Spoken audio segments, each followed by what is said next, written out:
बटणावर क्लिक करा। स्क्रीनवर स्टुडंट लॉग इन फॉर्म दिसायला लागेल।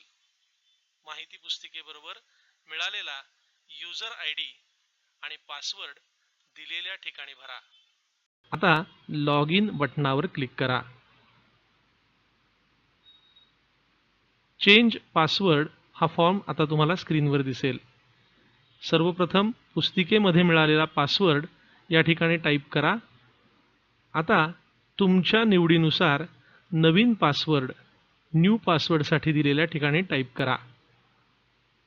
कन्फर्म न्यू पासवर्ड यासाठी दिलेल्या ठिकाणी तुमचा नवीन पासवर्ड जसाच्या तसा पुन्हा टाईप करा। जर तुमचा पासवर्ड गहाळ झाला तर तो परत मिळवण्यासाठी या प्रश्नाचा आणि उत्तराचा उपयोग होऊ शकतो। सर्वप्रथम शाळेचा विभाग निवडा। यासाठी तुम्ही ज्या शाळेत इयत्ता 10वी मध्ये होता ती शाळा पुणे किंवा पिंपरी चिंचवड महानगरपालिकेच्या हद्दीत असेल तर पीएमसी अँड पीसीएमसी एरिया हा ऑप्शन निवडा।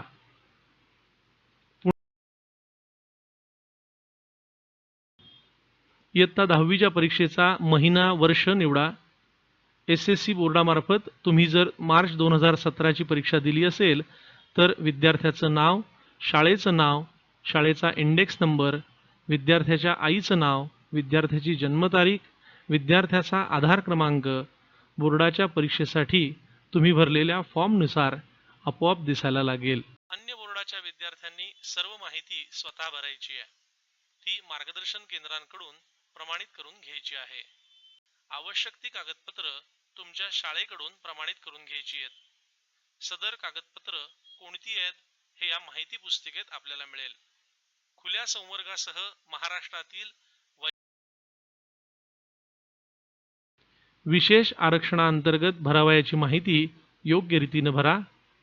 यासाठी अर्जदाराचे पालक सैनिक किंवा माजी सैनिक आहेत का हे निवडा।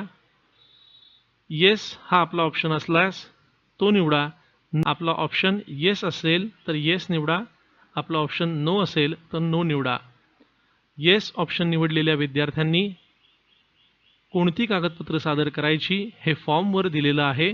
सदर कागदपत्र प्रमाणित करून घेणं आवश्यक आहे। पुराव्याच्या प्रमाणपत्राचा नमुना आपल्याला माहिती पुस्तिकेत दिलेला आहे। संदर्भात अधिक माहिती माहिती पुस्तिकेत दिलेली आहे।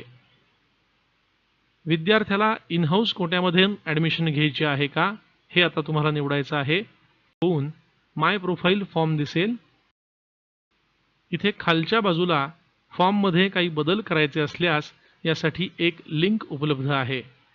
केल्यानंतर दिलेल्या माहितीमध्ये तुम्हाला कोणत्याही प्रकारचा बदल करता येणार नाही असे सांगितले जाईल। ओके बटणावर क्लिक केल्यानंतर संपूर्ण फॉर्म परत दिसेल। आता तो प्रिंट करता येईल। सदर आता तुम्ही शाळेत जा किंवा मार्गदर्शन केंद्रावर जाऊन ते प्रमाणित करून घ्या। हे प्रमाणीकरण अतिशय आवश्यक आहे। प्रमाणित केलेल्या अर्जाची प्रिंट घ्या आणि ती जपून ठेवा। जे विद्यार्थी फॉर्म प्रमाणित करून घेणार नाहीत त्यांचे अर्ज अपूर्ण म्हणजे पेंडिंग स्टेटसमध्ये राहतील। अशा विद्यार्थ्यांचे अर्ज प्रवेश प्रक्रियेत विचारात घेतले जाणार नाहीत।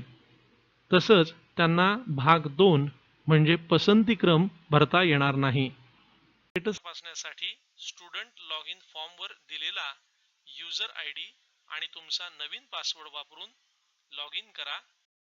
मध्ये अप्रूव्ड असं आलं आहे का हे तपासून पहा, तरच तुम्हाला पसंतीक्रम म्हणजेच भाग 2 भरता येईल।